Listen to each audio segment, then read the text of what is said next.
बार एक बेटा अपने पिता के पास जाता है और कहता है, पिता मैं जानना चाहता हूँ कि मेरी वैल्यू क्या है, मेरे जीवन की वैल्यू क्या है। तो उसका पिता उसको समझाने के लिए एक पत्थर उठाता है और उसके हाथ में देता है और कहता है, बेटा इस पत्थर को तू बाज़ार में ले जा, लेकिन किसी से कुछ मत कहना। अगर तेरे से कोई इस पत्थर के विषय में कुछ भी पूछे तो तू कोई जवाब मत देना। तो वो उस पत्थर को लेता है और बाज़ार में जाता है।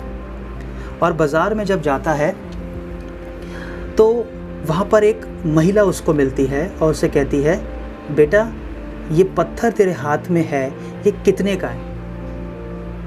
तो वो उसे कुछ नहीं कहता। अब उसको एक बात याद आती है, उसके पिता ने इसको एक और बात कही होती है वहाँ पे कि बेटा अगर तुझसे कोई भी इस पत्थर के बारे में पूछे तो उसे सिर्फ तू 2 उंगली दिखा देना। तो वहाँ पर उसको अपने पिता की यही बात याद आ जाती है और उस औरत को वो 2 उंगलियाँ दिखाता है। तो वो औरत उस 2 उंगली को देख के कहती है, अच्छा ये पत्थर 200 रुपये का है? ठीक है, कह रही मैं इस पत्थर के लिए 200 रुपये देने को तैयार हूँ। लेकिन वो उस औरत को कुछ भी नहीं कहता और उस पत्थर को लेके वापस अपने पिता के पास आता और कहता है, पिता इस पत्थर को कोई औरत 200 रुपये में ख़रीदना चाहती है। तो उसके पिता उसे कहता है, बेटा अब तू किसी म्यूज़ियम में जाना। हम जानते हैं म्यूज़ियम क्या होता है। म्यूज़ियम में जाना और वहाँ पर भी जाके कुछ मत कहना। अगर तुझसे कोई भी इस पत्थर के बारे में पूछे तो कुछ मत कहना, बस 2 उंगली दिखा देना।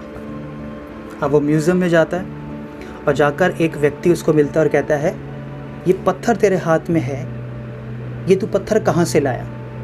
वो कुछ नहीं कहता। कहता है कितने का है? वो तब भी कुछ नहीं कहता, बस उसको 2 उंगली दिखाता है।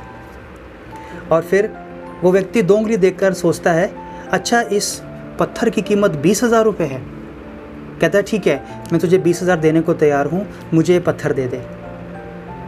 अब वो लड़का बड़ा हैरान हो जाता है और भागता हुआ अपने पिता के पास आता और कहता है, पिताजी मेरे को एक व्यक्ति मिला जो इस पत्थर को 20,000 रुपये में ख़रीदना चाहता है।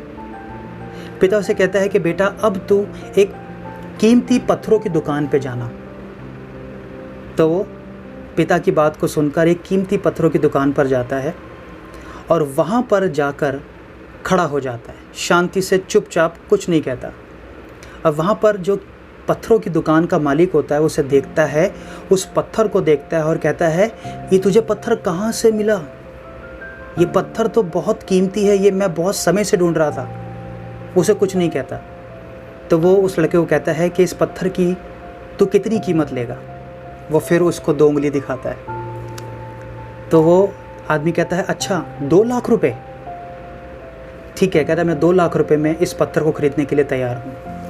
अब वो लड़का बहुत हैरान हो जाता है कि ऐसा क्या है इस पत्थर में जो लोग मुझे 2 लाख तक देने को तैयार हो गए।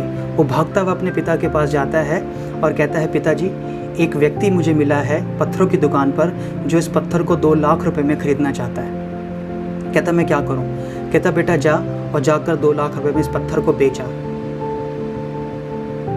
और जब वो उस पत्थर को बेचकर आता है पिता के पास पैसे लेकर, और तो आके पिता उसे कहता है, बेटा जो ये पैसे तेरे आज हाथ में हैं वो इसलिए हैं क्योंकि इस पत्थर की कीमत इतनी ही थी, लेकिन तुझे पहले इतनी कीमत क्यों नहीं मिली? क्योंकि तू उन जगहों पे घूम रहा था जहाँ पर इस पत्थर की वैल्यू को कोई पहचान नहीं रहा था। तो इसलिए कोई 200 रुपये में ख़रीदना मांग रहा था तो कोई 20,000 रुपये में ख़रीदना मांग रहा था। लेकिन जिसने इस पत्थर की कीमत को, इस पत्थर की वैल्यू को पहचाना, उसने उसकी उतनी कीमत पर उसको ख़रीद लिया। इस घटना से हम लोग आज ये सीखते हैं कि प्रभु यीशु मसीह ने अगर हम लोगों को जीवन दिया है, बचाया है और हमारे लिए क्रूस पर अपनी जान दी है, तो वो इसलिए नहीं दी कि प्रभु यीशु मसीह की जान बहुत सस्ती थी। प्रभु यीशु मसीह ने अपनी जान क्रूस पर इसलिए दी क्योंकि हम प्रभु परमेश्वर के लिए बेहद कीमती थे।